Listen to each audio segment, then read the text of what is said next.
কার্যক্রম নিষিদ্ধ আওয়ামী লীগের লকডাউন, অনেকটা ফাঁকা ঢাকা শহর। নামানো হয়েছে অতিরিক্ত বিজিবি, সেনাবাহিনী, পুলিশ। চলছে মোড়ে মোড়ে তল্লাশি।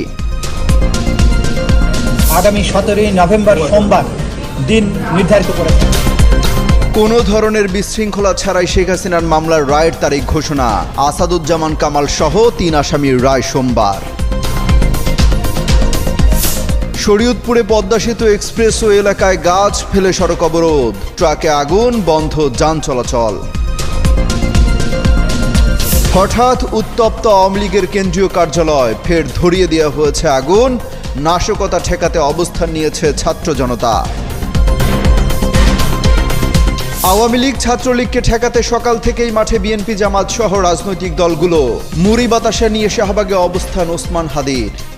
জুলাই গণঅভ্যুত্থানে ক্ষমতাচ্যুত প্রধানমন্ত্রী শেখ হাসিনার বিরুদ্ধে মানবতা বিরোধী অপরাধের মামলার রায়ের ঘোষণাকে কেন্দ্র করে ঢাকাসহ সারা দেশে বিরাজ করছে উত্তেজনা। ইতোমধ্যে বিভিন্ন স্থানে সহিংসতা, ককটেল বিস্ফোরণ ও গাড়িতে আগুন দেওয়ার মতো উদ্বেগজনক ঘটনা ঘটেছে। এমন প্রেক্ষাপটে সরকার ও আইনশৃঙ্খলা বাহিনী দেশের সার্বিক নিরাপত্তা নিশ্চিত করতে সর্বোচ্চ সতর্কতা জারি করেছে। এসব ঘটনাকে কেন্দ্র করে সর্বশক্তি নিয়ে মাঠে নেমেছে আইনশৃঙ্খলা, র্যাব, পুলিশ, বিজিবি, সেনাবাহিনী, এনএসআই, ডিজিএফআই, বিশেষ শাখা ও অন্যান্য গোয়েন্দা ইউনিট মোতায়েন হয়েছে। চলছে সাজোয়াজানের টহল। বিমানবন্দর সহ কেপিআইভুক্ত প্রতিষ্ঠানে বিশেষ নিরাপত্তা নেওয়া হয়েছে। সারা দেশের পরিস্থিতি স্বাভাবিক রাখতে বুধবার পুলিশ সদর দপ্তরে বিশেষ সভা হয়। সভায় আইজিপি বাহারুল আলম জানান, একটি সমন্বিত নিরাপত্তা ছক অনুযায়ী তথ্য প্রযুক্তি ও সাইবার নিরাপত্তা জোরদার করা হয়েছে। টিম ভিত্তিক সতর্কতা ও হোটেল মোটেল অভিযান চলছে এবং মোতায়েনকৃত বাহিনীর সংখ্যা কেন্দ্রীয়ভাবে নেই। মেট্রোপলিটন, রেঞ্জ ও জেলা পুলিশ নিজস্ব পদ্ধতিতে পর্যাপ্ত ফোর্স মোতায়েন করেছে।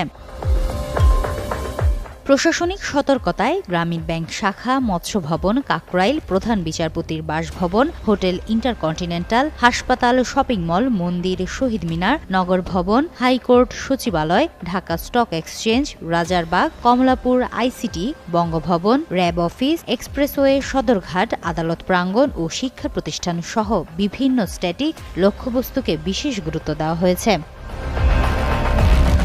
অন্যদিকে কার্যক্রম নিষিদ্ধ দল আওয়ামী লীগ সামাজিক যোগাযোগ মাধ্যমে 13 নভেম্বর লকডাউন কর্মসূচি দিয়েছে। অনাকাঙ্ক্ষিত ঘটনার পুরনো ভিডিও বা এআই ভিত্তিক ভুয়া ছবি অথবা ভিডিও ছড়িয়ে অপপ্রচার চালানোর আশঙ্কা থেকে নানা ধরনের সতর্কতা অবলম্বন করা হচ্ছে। নিরাপত্তা বাহিনীর পাশাপাশি গোয়েন্দা সংস্থাগুলোকেও কঠোর নজরদারির নির্দেশ দেওয়া হয়েছে, যাতে কোনো অরাজক